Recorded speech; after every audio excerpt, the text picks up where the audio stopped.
Today we're diving into a really interesting moment documented in the life of Sri Ramakrishna.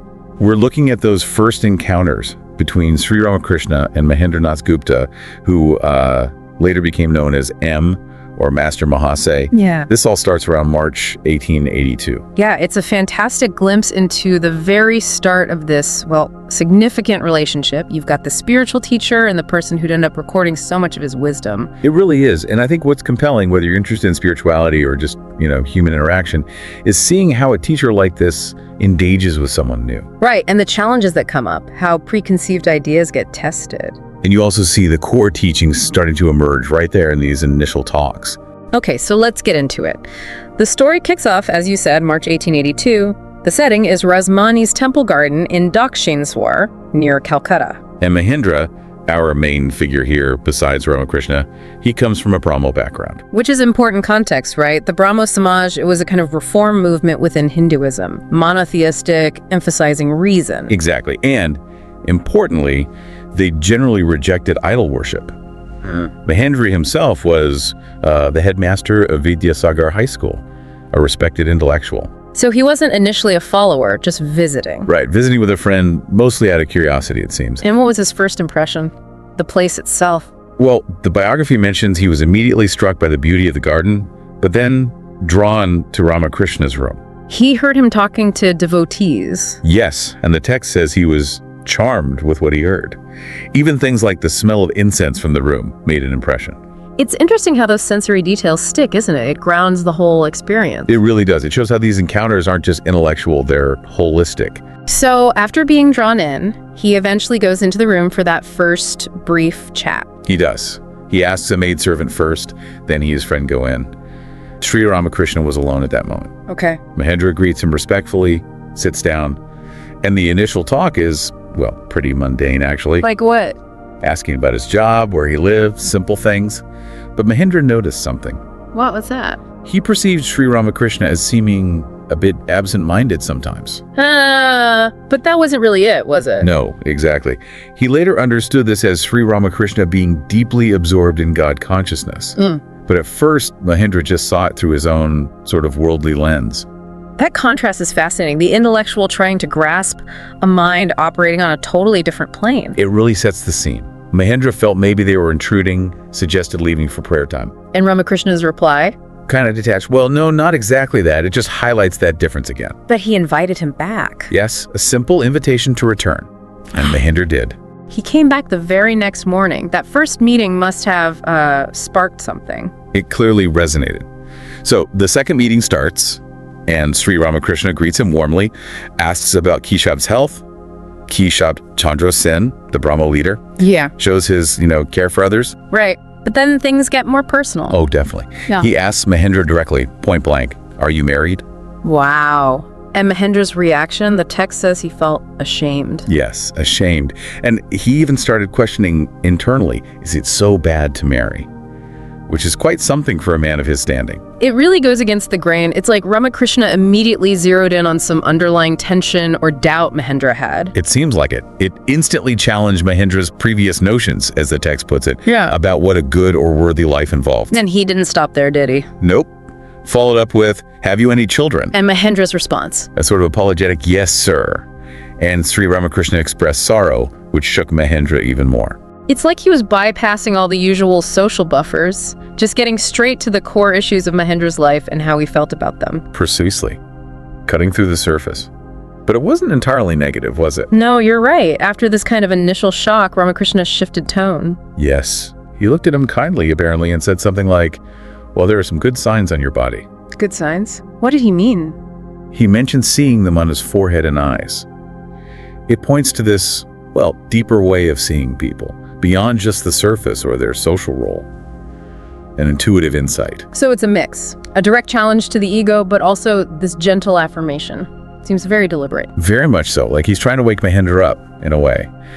Then the conversation turned to Mahendra's wife. Ah, yes. What was the question there? Sri Ramakrishna asked, essentially, is your wife spiritually inclined?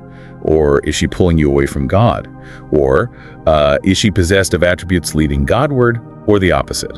And Mahendra's answer is quite revealing. It is. He says, she is good, but she is ignorant. Ooh.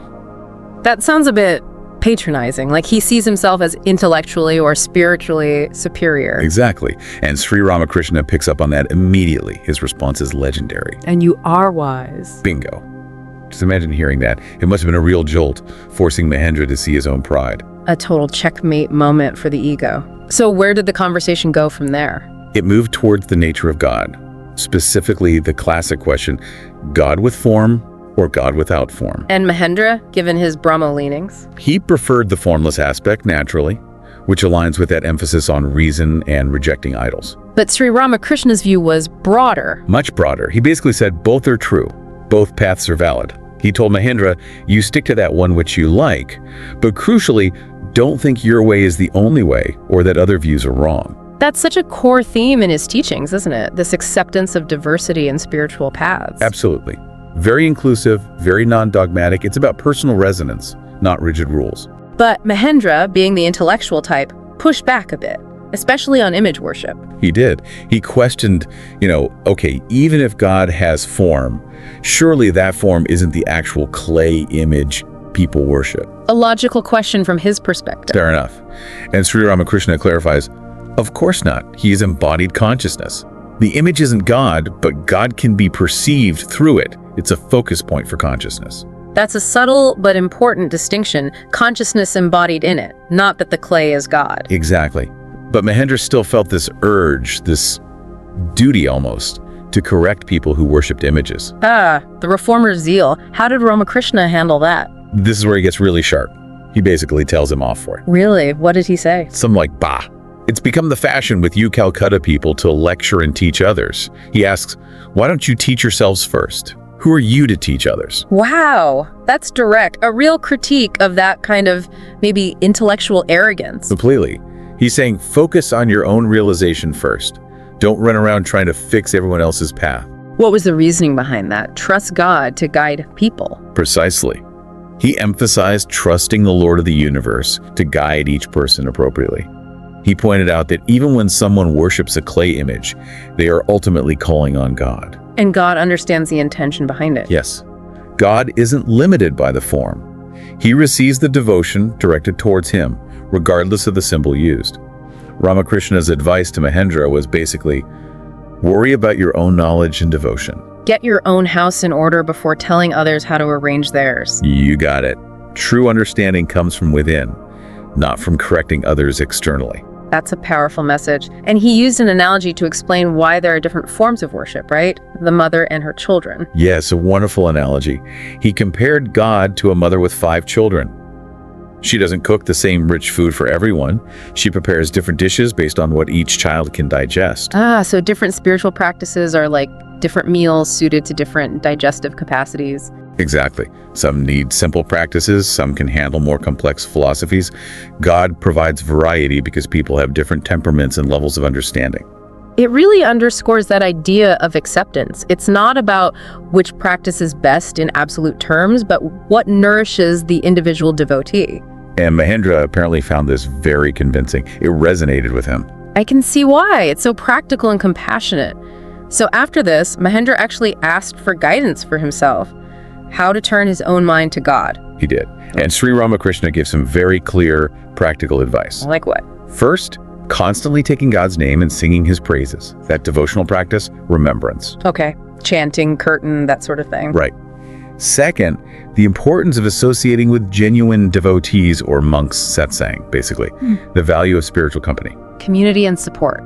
Makes sense. And third, the need for occasional solitude and meditation. Time alone to turn the mind inward. So it's a balance.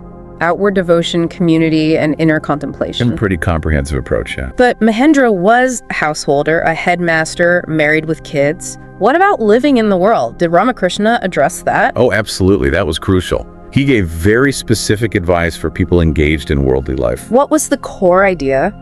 Perform your duties, fulfill your responsibilities, but keep your mind fixed on God. Don't let the duties become the ultimate goal. Easier said than done, maybe. Did he offer any way to think about that? He used a great analogy. The maidservant in a rich person's house. Okay. She does all her work diligently, cares for the master's children, calls them my Rama or my Hari.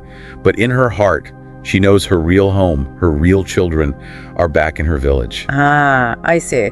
So engage fully, care for your family and work, but maintain an inner awareness that your true belonging is elsewhere, with the divine. Exactly that. Serve them as your nearest and dearest, but know deep down that they don't truly belong to you in an ultimate sense, nor you to them. It's about inner detachment amidst outer engagement. That's a powerful image. Did he also give any warnings about worldly life? Yes. He cautioned against getting too entangled, especially before you've built up some devotion, some spiritual strength. Why? What's the danger? The risk of getting overwhelmed by worldly attachments, anxieties, dangers, grief, and mortification, as he put it. Worldly thoughts breed more worldly thoughts, strengthening the chains of attachment. Okay, so you need some inner resilience first. Did he use an analogy for that too? He seems fond of them. He used the jackfruit analogy. The jackfruit, how does that work? You know how sticky the milk inside a jackfruit is? He said, before you cut open the fruit, you should rub oil on your hands. Then the sticky milk won't cling to you. So the oil is? Devotion, faith. You build up that inner oil first through spiritual practice, and then when you engage with the sticky world, its attachments won't cling to you as much. That's brilliant. Devotion as a protective layer. So practical. Very. And he stressed that solitude was often necessary to develop that devotion in the first place. Right, like churning butter. Was that another one? Yes. You need to let the milk set into curd in a quiet place, then churn it in solitude to get the butter. Similarly, you need periods of withdrawal, focused practice to churn the butter of knowledge and devotion from the mind. And once you have the butter? It won't mix back into the water, right? He compared the mind to milk that easily mixes with the water of the world. But the butter of devotion and discrimination, once formed, stays separate, floats on top. So solitude helps create that stable inner core. Crucial for it. And alongside devotion, he also emphasized discrimination, viveka. What did he mean by that? The ability to distinguish the real from the unreal, the eternal God from the temporary, worldly things like lust and wealth when seen as ends in themselves. And he specifically mentioned money. Yeah, he acknowledged its practical necessity. You need it for basic living, charity, serving devotees, but stressed that money itself cannot be the goal. It can't buy God realization. So keep perspective, use it, don't be used by it. Basically, yes. Discriminate its true value and limitations. Okay, so all this practice, devotion, discrimination, it leads to the big question. Did Sri Ramakrishna believe it was actually possible to see God? His answer was a definite, resounding, undoubtedly. Yes, absolutely possible. And how?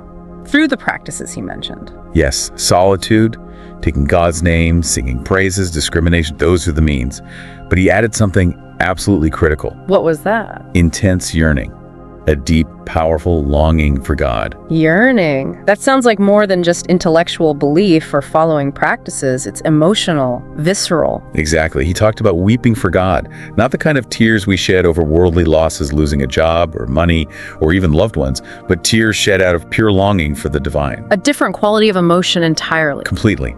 He said you need to pray with intense yearning. He even sang a song emphasizing that the Divine Mother reveals herself to the devotee who cries sincerely for her. Wow. And he used analogies for this too, I bet. Of course. Beautiful ones. He compared the dawning of this intense yearning to the rosy glow in the sky just before sunrise. Ah, so the yearning is the sign that the sunrise of God realization is near. Precisely. And he described the intensity of love required. How intense. He said, imagine the love a mother has for her child, the love a devoted wife has for her husband, and the attachment a worldly person has for their wealth. Okay, those are three very strong attachments. Right. Now, he said, if you can feel a love for God that equals the sum of those three intense loves combined, then you will see him. Then you will surely realize him. It gives you a sense of the required depth of feeling. That's quite a benchmark. Makes you really think about the level of priority we give things. It does. He also used a simpler image. The kitten. The kitten. Yeah, a kitten just cries, mew, mew, knowing its mother is somewhere and will come. It doesn't know how to call her specifically. It just cries out in longing and trust. So that sincere, helpless call from the heart is enough. That's the idea. That pure yearning itself draws the divine response. These are such vivid ways to explain something so profound. So after these initial powerful meetings, how did things develop for Mahendra? Well, the biography says Mahendra found himself thinking about Sri Ramakrishna constantly after that first real conversation. He was hooked. Seems like it. He went back the following Sunday, and that's when he actually witnessed Sri Ramakrishna in Samadhi. That deep state of absorption, what was that like for him? It must have been profound.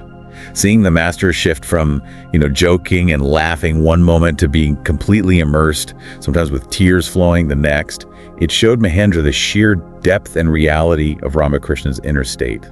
That contrast must have been striking, both deeply human and profoundly divine at the same time. Exactly. And Mahendra, of course, became absolutely central to preserving all this. Yeah, he started taking notes. Meticulously. He became a very close disciple, spent a huge amount of time with Sri Ramakrishna, and recorded these conversations.